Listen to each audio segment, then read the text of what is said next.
এক প্রবাসীর শেষ চিঠি। মা, কেমন আছো তুমি? আশা করি ভালো আছো। আমি যখন এই চিঠিটা লিখতেছি তখন আমি ভালো নেই। কি ভাবতেছো, আত্মহত্যা করেছি? না মা, তুমি এমন সন্তান জন্মই দাওনি যে আত্মহত্যা করবে। আমার ব্রেন ক্যান্সার ছিল। আজ থেকে 4 মাস আগে মেডিকেল চেক আপ করতে গিয়ে জানতে পারি ডাক্তার বলেছিল আমি আর 4 মাস এই দুনিয়াতে থাকবো। এই কথাটা শুনে আমার প্রচুর কষ্ট হয়েছিল। কত স্বপ্ন ছিল আমার পরিবারের সঙ্গে সুখে শান্তিতে বসবাস করব আমি, কিন্তু তার হলো না। তাই তোমাদেরকে না জানিয়ে আমি চলে আসি।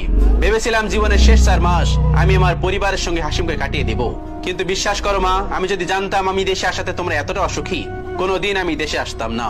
যদি জানতাম আমি আমার আপনজন, কাছের মানুষ, প্রিয় মানুষদের থেকে এত অবহেলা পাবো, আমি কখনোই দেশে আসতাম না। তুমি তো আমায় গর্ভে ধারণ করেছিলে মা, তাহলে কেন আমাকে অবহেলা করলে মা? মা নাকি তার সন্তানের মুখ দেখলে সবকিছু বুঝতে পারে? কই মা, তুমি তো বুঝলে না। একটা দিনও আমার সঙ্গে মন খুলে কথা বললে না, আমাকে জিজ্ঞেস করলে না আমি কেমন আছি।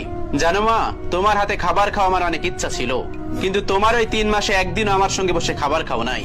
তোমরা আমার খাবার ঘরে দিয়ে আসতে, আমাকে একবারও বললে না বাবা আয় আজকে আমাদের সঙ্গে বসে খাও। জানো মা, বাবা মাসের শেষে আমাকে কল দিত আর বলতো এই মাসের টাকাটা পাঠিয়ে দিস। সংসারে অনেক টাকার প্রয়োজন আমি জানি, কিন্তু বাবা কখনো আমাকে জিজ্ঞেস করেনি তুই কেমন আছিস। আসলে মা, তোমরা আমাকে ভুলে গিয়েছো। তোমার মনে আছে মা, আজ থেকে 10 বছর আগে বাবার একটা হাত এবং পা অচল হয়ে পড়ে। সেই সময় আমার বয়স ছিল মাত্র 15 বছর। সেই থেকে সংসারের হাল ধরতে হয়েছে। মানুষের জমিতে কাজ করতাম, মাটি কেটেছি। তুমি বলতে বাবা তুই একদিন অনেক বড় হবি। তোমার সেই ছোট্ট ছেলে আজ অনেক বড় হয়েছে, আজ তাকে মৃত্যু নিতে এসেছে। তবে মা, আজ আমি অনেক খুশি, আমাকে আর কোনো অবহেলা সহ্য করতে হবে না। জানো মা, সেই দূর প্রবাসে সূর্য ওঠার আগেই আমি কাজে চলে যেতাম, আবার রাতের বেলায় সূর্য ডুবে গেলে রুমে আসতাম। সূর্যের মুখ যে কতদিন দেখিনি মা, এই দূর প্রবাসে সেটা বলে বোঝানো যাবে না। তুমি বলেছিলে তোমার জন্য জিনিস নিয়ে আসতে মা, আমি নিয়ে এসেছি। আমার মাথার কাছে রাখা আছে মা জিনিসগুলো।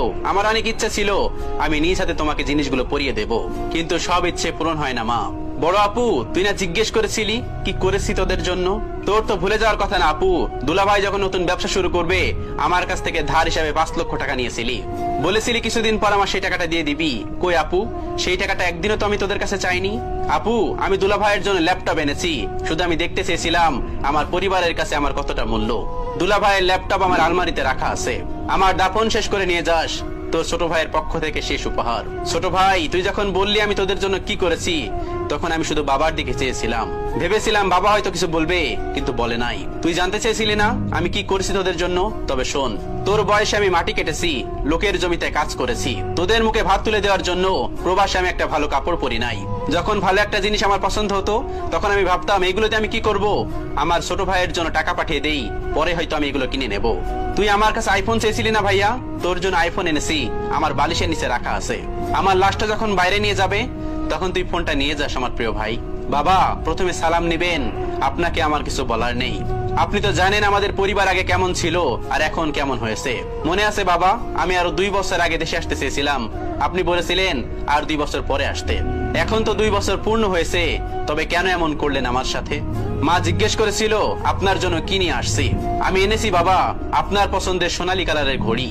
আর আপনি বলেছিলেন আমার ছোট বোনের বিয়ের জন্য কিছু টাকা লাগবে।